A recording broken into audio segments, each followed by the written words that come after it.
आपने पढ़ा सुना है कि अफवाह आग की तरह फैलती है। आज महाराष्ट्र में यह हकीकत में आग लगने की ऐसी अफवाह लखनऊ से मुंबई जा रही पुष्पक एक्सप्रेस में फैली कि कई यात्री ट्रेन की चेन खींचकर अचानक उतर गए और तभी दूसरे ट्रैक पर आती कर्नाटक एक्सप्रेस ने कई यात्रियों को मौत की टक्कर मार दी। इसमें 12 लोगों की जान चली गई।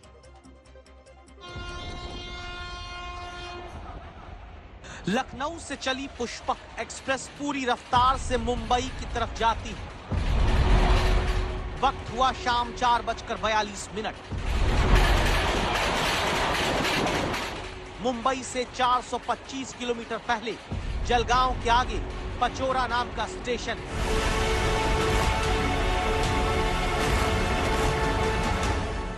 दावा होता है पुष्पक एक्सप्रेस की B4 बोगी के पहिए से धुआं उठता देखा गया और फिर अफवाह फैल गई कि बोगी में आग लग गई।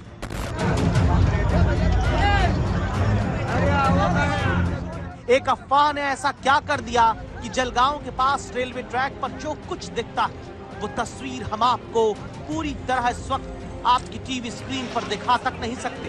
विचलित कर देने वाली तस्वीरें, विचलित कर देने वाला हादसा जिसमें ट्रैक पर शव पड़े हैं तो कहीं मानव अंग बिखरे पड़े हैं।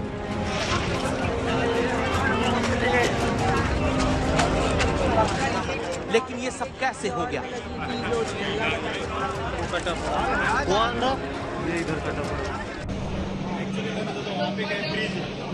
ब्रिज के पास वो ट्रेन रुकी थी, ट्रेन के लोग उतरे नीचे।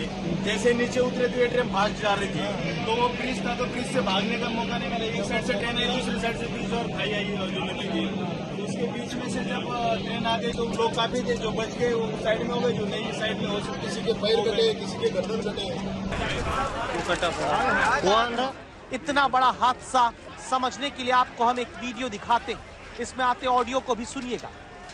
ये वीडियो हादसे के बाद का है जब पुष्पक एक्सप्रेस ट्रैक पर खड़ी हुई है। दूसरी तरफ बहुत सारे लोग दूसरे ट्रैक पर खड़े हैं।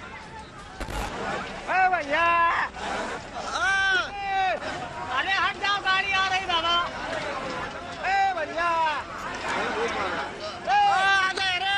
गाड़ी से हटो यार, लेन पटरी पर से।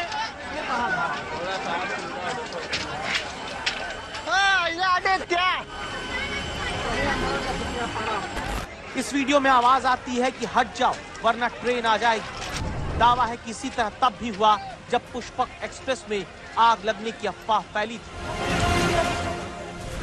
जानकारी के मुताबिक लखनऊ से मुंबई जाती पुष्पक एक्सप्रेस जलगांव के पचोरा स्टेशन के पास पहुंची थी। पुष्पक एक्सप्रेस ट्रेन की B4 बोगी के पहिए से धुआं निकलता दिखा तो लोगों ने आग की अफवाह के नाम पर चेन पुलिंग कर दी। चेन पुलिंग करके कई यात्री पुष्पक एक्सप्रेस से उतरकर दूसरे ट्रैक पर आकर खड़े हो गए और तभी उस दूसरे ट्रैक पर आती कर्नाटक एक्सप्रेस ने ट्रैक पर खड़े यात्रियों को मौत की टक्कर मार दी। लखनऊ से छत्रपति शिवाजी महाराज टर्मिनस की तरफ आने वाली पुष्पक एक्सप्रेस, इस गाड़ी का अलार्म चेन पुलिंग की घटना माहेजी और परधाड़े इन दो स्थानकों के दरमियान हुई थी। अलार्म चेन पुलिंग होने के बाद में ये गाड़ी रुकी थी। इस गाड़ी के रुकने के बाद इसमें से एक कोच में के कुछ यात्री जो है वो नीचे उतर गए थे। उसी वक्त पे दूसरी डायरेक्शन में जाने वाली कर्नाटक एक्सप्रेस जो कि बेंगलोर से दिल्ली की तरफ जाती है, ये गाड़ी उस ट्रैक से पास हो रही थी। उस वक्त पे कुछ यात्रियों को चोट आने की घटना सामने आई है। रेलवे के अधिकारी से जब ट्रेन में आग लगने की अफवाह को लेकर सवाल होता है तो वो साफ साफ कुछ नहीं कहते। रेलवे के अधिकारी ये दावा करते हैं कि जलगांव से चढ़े कुछ यात्रियों ने संभव की चेन पुलिंग की और फिर लोग ट्रैक पर उतर गए। तभी दूसरी तरफ से आती कर्नाटक एक्सप्रेस की चपेट में कई यात्री आ गए। जलगांव से बहुत सारे लोग इस गाड़ी में चढ़े थे और इसमें से किसी ने एसीपी किया पहले ट्रेन में और एसीपी के बाद वो लोग उतरे हैं और गलत तरीके से पटरी को पार करने की कोशिश कर रहे थे या पटरी पर खड़े थे। उसी के कारण वो लोग चपेट में आए। जब चलती ट्रेन में कोई यात्री चेन की पुलिंग करता है तो उसको हम लोग एसीपी कहते हैं। पुष्पक एक्सप्रेस में इसी तरह की चेन पुलिंग किसी यात्री द्वारा की गई है और उसके बाद कई यात्री जो है रॉन्ग साइड में, जिधर से दूसरे ट्रेन के आने की संभावना रहती है, वहां उतर गए, जिसके कारण वो लोग कर्नाटक एक्सप्रेस की चपेट में आए। आमचे मंत्री गिरीश महाजन जी अपघाताच्या स्थळी पोहोचलेले आहेत। जे काही लोक मृत आहेत, जवळपास 10-11 लोक मृत असतील असा प्राथमिक अंदाज आहे। तेवढेच किंवा त्यापेक्षा जास्त लोक जखमी देखील असू शकतात।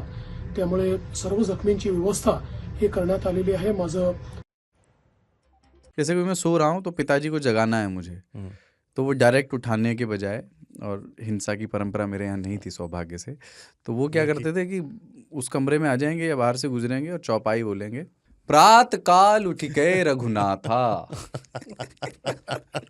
मात पिता गुरु नावई माता। कभी कभी मैं गुस्से में उठ करके अरे पापा चरण स्पर्श किया और सो गया। मैंने कहा अब मत उठाना।